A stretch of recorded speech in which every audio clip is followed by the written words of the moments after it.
by day, I am the director of this establishment. And although the children here don't believe it when I tell them, I started out as a child.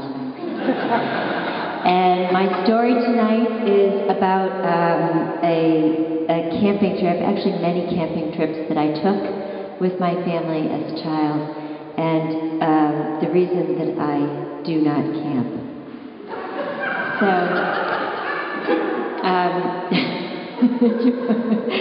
Joe's already laughing.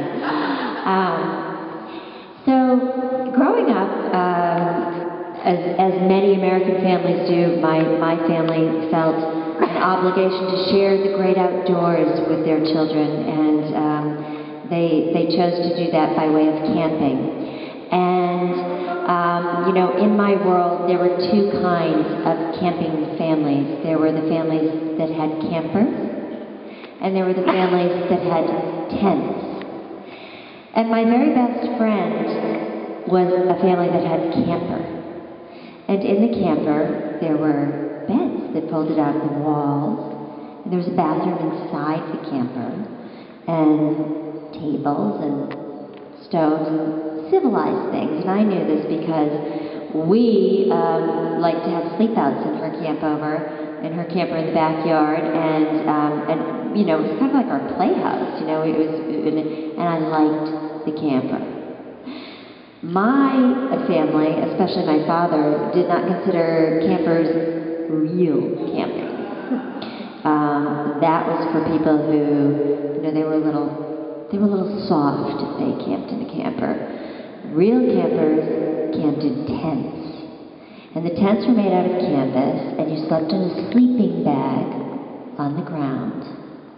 And you pitched your tent, you pounded the stakes into the ground, and you used a Coleman stove.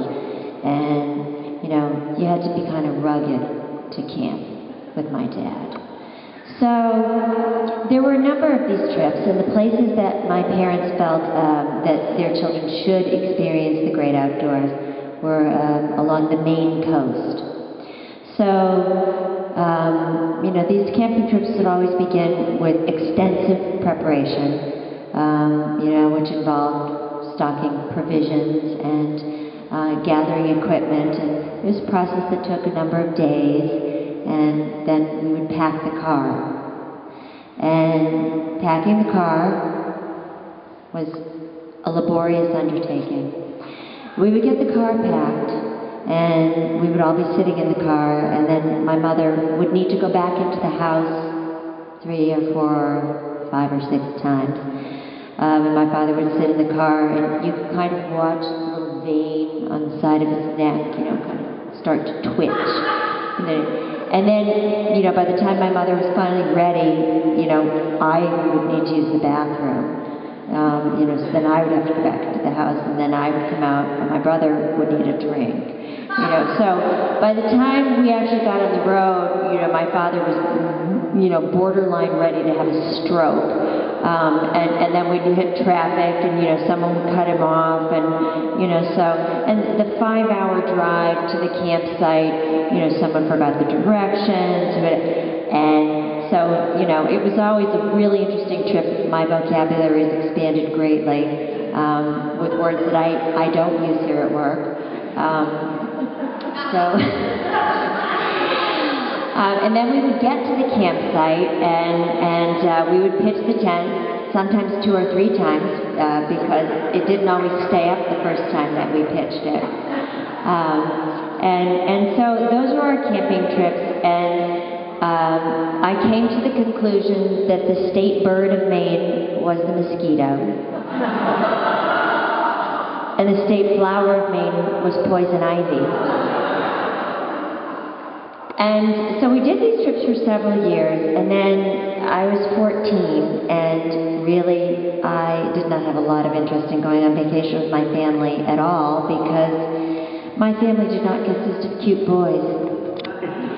And so I already was not happy about a 10-day trip with my family, and the fact that the 10-day trip was camping in a tent in Maine was not making me happy. And, you know, there might be children somewhere who are seen and not heard, but I was not one of those children.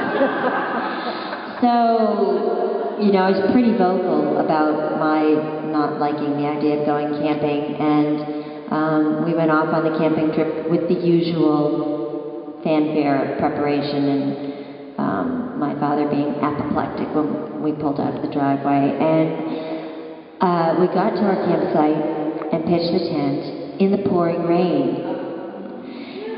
And it rained the next day. And it rained the day after that. And it rained the day after that. And it turns out that canvas tents are not so much waterproof as water resistant.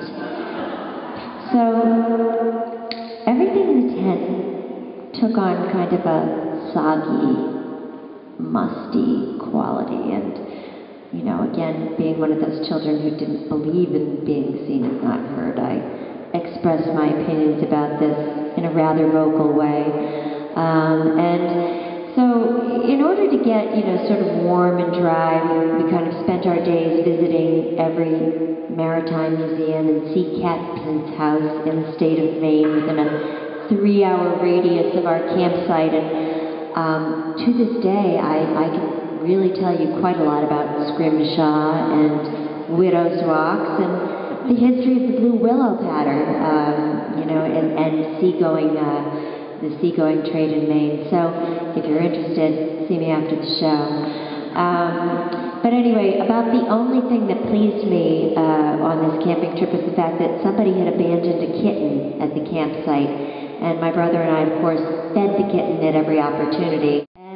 My father, sensing the rising tide of mutiny, decided that 10 days really might be a bit much on this camping trip, and rolled up the soggy tent and the smelly sleeping bags and the musty pillows, and you know, we packed them all into the car, and to my great delight, we also took the kitten with us, and you know, so we get all this, but, you know, not being one to leave well enough alone, I announced in the car on the way home that that was definitely my last camping trip. And so my mother said, "Really? And what is it that you think you will be doing when we go on vacation?" And I said, "Oh, I'm going to go on vacation with my best friend Sharon's family because they have a camper."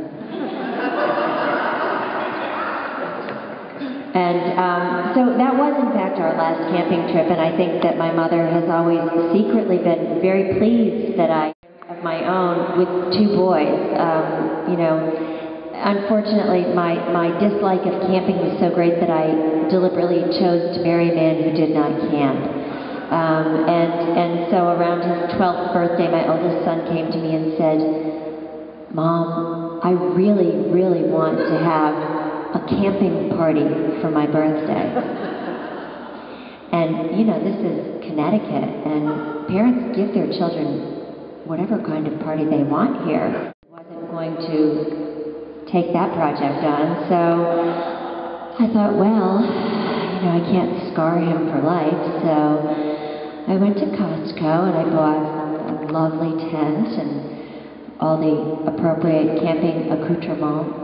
And I pitched that tent in my backyard. And I bought all gave the boys everything they needed, and I said, "Mommy will be in the master suite if you need her."